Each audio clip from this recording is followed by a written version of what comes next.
derrière, on a une autre interopérabilité au niveau codification, puisqu'on se rattache à un codage international. Concrètement, rapidement, quelques photos. Vous voyez l'utilisateur du système. On voit ici le médecin. Alors, lui, d'examen est sur le bas. On voit l'antenne satellitaire qui est ici. Hein, il transmet, ça c'est ici, même endroit. Une ancienne version avec un PDA qu'on avait testé, avec le GPS pour montrer l'antenne satellitaire de transmission. On peut même faire en même temps de la télémédecine, puisque le système permet de transmettre l'information numérique. À Djibouti, vous voyez l'exemple d'un type de machine de génération dans la suivante. On utilise la machine, voilà l'antenne satellitaire qui est là. Ici, on voit la machine satellitaire sur le capot. Vous voyez, c'est une machine qui est très facile à manipuler. Interface très simple. Et voilà physiquement, globalement, comment se constitue le réseau sur Djibouti, par exemple. Quand le médecin est ici sur Djibouti, il utilise sa machine au bureau, il peut utiliser soit le réseau local, soit le téléphone pour se connecter avec le serveur. Par contre, quand il est d'opération, il va transférer l'information par voie satellitaire. On utilise pour ça une méthode flash, c'est-à-dire qu'on marche en asynchrone. Il n'est pas nécessaire d'être connecté au réseau pour utiliser la machine. C'est le système. On peut ensuite la transférer dès qu'on a le temps, qu'on a le moyen de trouver une liaison, quelle qu'elle soit. Ça correspond aux contraintes d'exercice militaire derrière. Et puis on a facilement internationalisé le système, puisqu'il a été utilisé par les Polonais, par les Allemands, par les Américains, au Kosovo en particulier. Les données factuelles, pour clôturer cette partie, ben voilà. Guyane, 18 postes clients, avec 2 serveurs, on couvre 3000 personnes unitaires. Djibouti, actuellement, 13 clients, 1 serveur et 2300 personnes. Puis globalement, l'installation nous coûte 60 hommes jour, pour le faire. Et puis régulièrement, il faut suivre les gens. Le système est utilisé, on voit bien en mobilité, puisqu'il est utilisé en forêt amazonienne, aux Émirats depuis Djibouti, ou en Ouganda depuis Djibouti aussi. Le réseau d'analyse, rapidement aussi. Alors c'est cette partie-là que l'on va voir, et ça c'est le cœur du système. De quoi s'agit-il? Il s'agit de créer ce qu'on appelle le situation awareness, c'est-à-dire d'avoir une idée de ce qui se passe et de ce qu'on peut faire sur le terrain. Donc pour nous, comment trouver la solution? On a trouvé une technique qu'au niveau d'ici, il y avait 2 choses qui intéressaient. C'était d'une part ce qu'on appelle l'information data fusion dans le cas de l'informatique, et puis ce qu'on appelle l'ergonomie cognitive dans la psychologie cognitive. Donc tout ce qui nous permettait pour nous de nous dire, eh bien, il se passe quelque chose, en gros ce qui va de l'alarme à l'alerte. C'est ça qui nous intéressait. Et voilà le schéma. Donc, le schéma de notre système, qui est celui-ci. On a 3 phases. Perception de la situation, compréhension et projection. On a une population d'intérêt qui est sous surveillance. On a un sensing qui se fait de façon automatique avec ses analyses de signal. Ça, on s'en fout. C'est la perception, c'est l'automate qui nous fait ça. Ça marche tout seul, a priori. Donc, on a déjà transmis de l'information. Ce qui est intéressant, c'est l'alarme. Parce qu'il y a une alarme, à ce moment-là, il y a une prise en main, il y a une phase de compréhension nécessaire. Cette phase de compréhension, elle passe par 2 sous-phases. La première, on va essayer de qualifier ce qu'il y a. C'est-à-dire que puisqu'on a des cas, on va essayer de les cartographier. Cartographier aussi l'environnement. On va essayer d'avoir accès aux toutes les informations complémentaires de ce patient. On reste anonyme, mais avoir accès à cette information. Puis on va voir un peu quelles sont les étiologies associées au pôle aussi des symptômes présentés par population, de façon à faire, en gros, la phase de cette information. Puis après, on va essayer de trouver, maintenant qu'on sait qu'il se passe quelque chose, qu'on a pu qualifier, on va essayer de voir un peu quelle est globalement sa place par rapport à l'historique. Donc on fait appel à la veille, ici, on fait appel à la surveillance traditionnelle. Et puis ensuite, on a une phase de projection, une fois qu'on l'a qualifié, c'est-à-dire qu'on va voir si le système évolue, qu'est-ce qui risque de se passer? Qu'est-ce qui risque de se passer? Ça dépend des ressources sanitaires qu'on a sur place, ça dépend du climat, ça dépend de ce que l'on sait des autres épidémies autour, ça dépend de ce que l'on sait de la population humaine et animale autour, pas de chose. Et à partir de tout ça, eh bien, on peut émettre une alerte et proposer des contre-mesures. Notre système, le système propose ces éléments-là. Tout ça, c'est intégré dedans. Un petit peu de ceci, c'est en cours, et tout ça est géré par le système Aster. Alors, première partie, c'est le capteur. Qu'est-ce qu'on a voulu faire avec le capteur? Ben, il fallait gérer ce qu'on appelle la sécurité, flexibilité, exactitude. On a voulu utiliser ce qu'on appelle la 3e génération de bases de données, c'est-à-dire pas des bases de données isolées, pas des gros serveurs. On va laisser les données où elles sont. On va essayer de trouver quelque chose à moins de les fédérer. C'est ce qu'on appelle les bases de données fédérées. Et comment ça marche? Là, c'est ça. Les bases de données, imaginons qu'on ait 2 bases de données. Elles restent sur place. On va trouver un moyen de pouvoir les utiliser pour les voir comme un tout. Alors, pour voir comme un tout, qu'est-ce que ça demande? Ben, ça demande d'une part d'avoir un moyen, une connaissance commune qui permet de dire ah ben, tel champ dans telle base de données correspond à tel concept commun. Une espèce de table de correspondance pour simplifier, c'était beaucoup ensuite d'avoir un seul moyen informatique d'accéder à l'information, quel que soit l'endroit où il se trouve. Ben pour cela, on a besoin d'un message qui transite. On a fait appel à des standards informatiques, notamment ici, on a fait appel à une norme européenne pour le format de message qui va transiter, et pour le contenu, vous voyez, on retrouve notre SNOMED qui était ici. On a essayé de se normaliser le plus possible. Et au total, on a un set qui fait comme ceci. Vous avez ici votre dossier patient, ça peut être au-dessus de n'importe quel pays, n'importe quelle structure, elle a un dossier patient. Demain que ce dossier patient contient les informations dont on a besoin, alors, eh bien, il est possible de faire une couche d'exportation qui va mettre à disposition ces données par le biais d'un web service.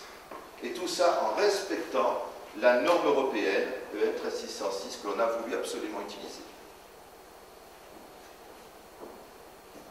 Reste le cœur du système, qui a le plus m'intéresser.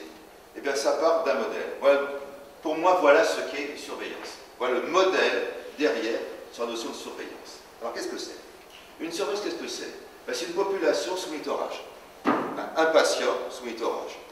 Qu'est-ce que ça veut dire, population? Population, concrètement, ça veut dire un serveur de données.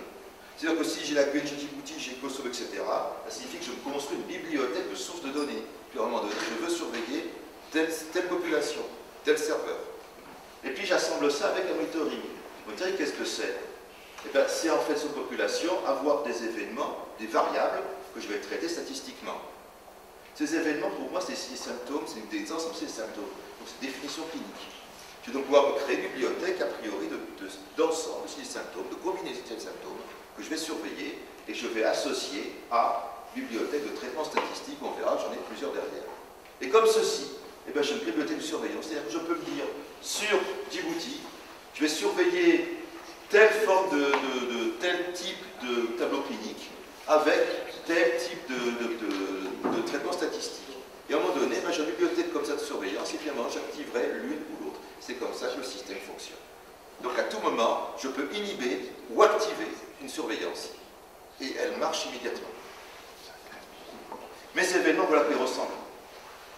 Conséquence du modèle, c'est que j'ai une bibliothèque d'événements qui existe et j'ai une définition. C'est-à-dire que par exemple là, cet événement c'est dying-like, ben, c'est la définition de l'IMPS, les sensations de fièvre, haute température corporelle supérieure à 38,5, et céphalée, et courbature ou rage cutanée.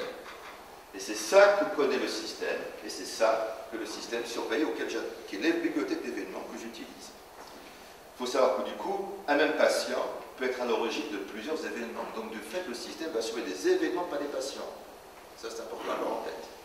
On peut avoir plus d'événements qu'il y a de patients, et ce n'est pas gênant pour nous. Les traitements statistiques qui existent, ben oui, on a moins d'importance que la géographie que le civil, mais il faut savoir par contre, le plus intéressant, c'est qu'il y avait un gros encombrement en méthodes à utiliser. Une étude qu'on avait faite a montré qu'il existait 120 méthodes différentes. Je ne parle pas des sous-méthodes, hein. 120 méthodes différentes pour analyser ces épidémiologiques. C'est quand même pas mal. Là-dessus, on en a gardé pour l'instant que 3. L'exponentially weight moving average et toutes des control charts en fait.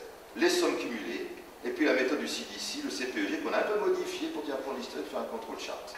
Mais tout en tout cas est important pour nous, c'est qu'on est basé sur les cartes de contrôle, c'est-à-dire que c'est un processus industriel qu'on surveille, c'est-à-dire qu'on surveille le signal en temps réel, et on regarde si le signal s'échappe et sort au-delà des bornes autorisées d'évolution. Et ça, c'est en surveillance continuelle. On va voir par exemple les tableaux de bord. Comment c'est implanté? Ben, c'est implanté comme ça. Les tableaux de bord que l'on a ici au Pharo, ou les tableaux de bord qui sont sur théâtre d'opération. Vous voyez qu'ici on a une surveillance transversale sur théâtre d'opération. Je vais faire un zoom sur ces aspects-là. Voilà le tableau de bord principal, la matrice principale. C'est un croisement des populations et des événements. Pour chaque couple population-événement, eh bien j'ai en instantané l'état nominal ou non de ma situation. Et ça se rafraîchit toutes les 10 minutes. Toutes les 20 minutes suivant le cas. On verra le délai après. Vous voyez, c'est très facile à voir s'il se passe quelque chose ou non. On voit qu'ici, dans le détachement, ben, j'ai un point nominal qui est essentiellement des diarrhées.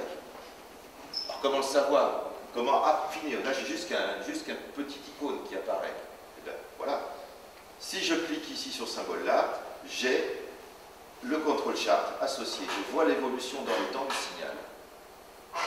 Ou bien, si je sélectionne la pathologie, je vois le même contrôle chart pour toutes les populations parallèles. Et j'ai pas mis, c'est si je choisis ici une population, je vois l'évolution associée de tous les symptômes en parallèle. Tous les événements parallèles. Ça permet ça de faire une première investigation, de savoir ce qui se passe.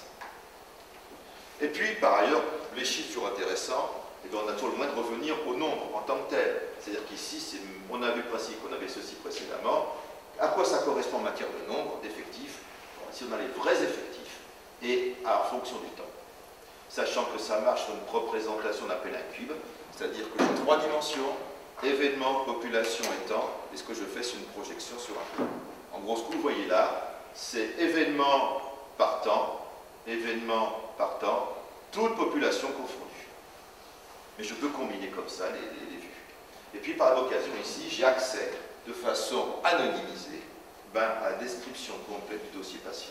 Ça permet déjà de faire une première investigation sans avoir à déranger le médecin qui est au contact du patient. J'ai une cartographie associée. Ici, des ronds d'autant plus grands qu'il y a plus de cas, puisque les cas sont géoréférencés. Bon, ça, c'est un peu sensible d'ailleurs. Et puis, j'ai des calques de météo. Ça peut être intéressant en cas d'agents pathogènes relargués, d'avoir les séances du jour de calculer la pluie. Voire même, j'ai accès à des informations météorologiques beaucoup plus larges. Ce système associe des alarmes automatiques, qui sont automatiquement envoyées par messagerie. Et puis régulièrement, on fait des rétro-informations, c'est-à-dire pour tous les partenaires, on renvoie par semaine cette fois-ci une synthèse de ce qui s'est passé dans la semaine de façon à maintenir un retour, à maintenir une animation du réseau, c'est très important. Puis le système aussi, pour l'analyse, est connecté à la veille. Pour ceux qui connaissent, reconnaissent Edison qui est derrière, qui est également connecté au système. Dans quelle est sa activité? Ben voilà. Les données sont accessibles entre 0 et 2 minutes. L'analyse en routine est de 10 minutes et 20 minutes. Donc l'automate régulièrement va chercher les données, les analyses toutes les 10 ou toutes les 20 minutes. Il faut sortir d'opération. Et puis, on a testé la boucle minimale. Boucle minimale, c'est 2 minutes. On peut être informé qu'il se passe quelque chose dès 2 minutes après la transmission d'information. Le tableau de bord réagit immédiatement. En réalité, tout ça dépend de l'humain. Il faut que l'humain ait répliqué et ait saisi le dossier patient. Ça, c'est le goût étranglement. Et sinon, voilà la réactivité du système. On a un système qui est prêt à dire qu'il se passe quelque chose 10 minutes après que les médecins aient transmis leur dossier patient. Enfin, aient rempli leur dossier patient. Mais tout ça, évidemment, pour assister, c'est attention. Ça, c'est fondamental. C'est l'aspect du facteur humain qui est derrière. Et toujours en tête que ce n'est pas le système le plus important, c'est l'ensemble humain et système. Alors, ça m'a été évalué, continuellement évalué. Je crois que c'est une des plus grosses constantes depuis son début 2005, audité de façon internationale, plus des études, des expériences d'évaluation ici, plus d'exercices. On a mis au point un schéma régional original. Vous voyez qu'ici, chez les militaires, c'était un particulier. Donc, il fallait vous montrer qu'on avait des étapes successives d'évaluation. Évaluation du prototype, évaluation du déploiement et évaluation finale. Avec ici, quels étaient les paramètres à prendre en compte pour cette évaluation. Il y a ça en tête, un système s'évalue, c'est pas la même façon suivant la phase à laquelle on est. Et par exemple, vous voyez, c'est l'évaluation initiale. On a fait l'étude CAP, qui avait montré ici, par rapport aux sciences traditionnelles, bon, c'est le premier système, on avait les PD un peu durcis, les gens avaient des réticences à l'utiliser. Donc on a pris en compte ça, on a remis à jour le système, on a vu des versions différentes. On a comparé le système vis-à-vis des sciences traditionnelles. Et puis on s'est rendu compte, là c'est la traditionnelle, voilà les cas déclarés, et voilà les cas déclarés dans l'expert. Le système était beaucoup plus sensible, était beaucoup plus réactif. Tellement vrai que l'on a tellement vrai que non seulement on avait moins de pertes dans la transmission d'informations, puisqu'on réutilise le dossier médical, qu'on est précoce. On est précoce, ne serait-ce qu'en, par exemple, dès que ça a été activé en 2006, d'emblée, une épidémie de dengue en Guyane détectée. Détectée avec 15 jours d'avance en sciences traditionnelles, avec 5 semaines d'avance vis-à-vis de surveillance civile, qui, elle, avait besoin que la courbe croisse beaucoup plus rapidement. Ça permet de mettre en place des contre-mesures conservatoires plus rapidement. Puis on a comparé le système équivalent, le système militaire, et actuellement, le système, en fait, on a validé la grille, et puis le système, en fait, c'est actuellement le meilleur qui existe. Et ça a été testé régulièrement. Ici, vous voyez un autre exemple de test de ce système en taille réelle, à Munich, avec un déploiement au Kosovo.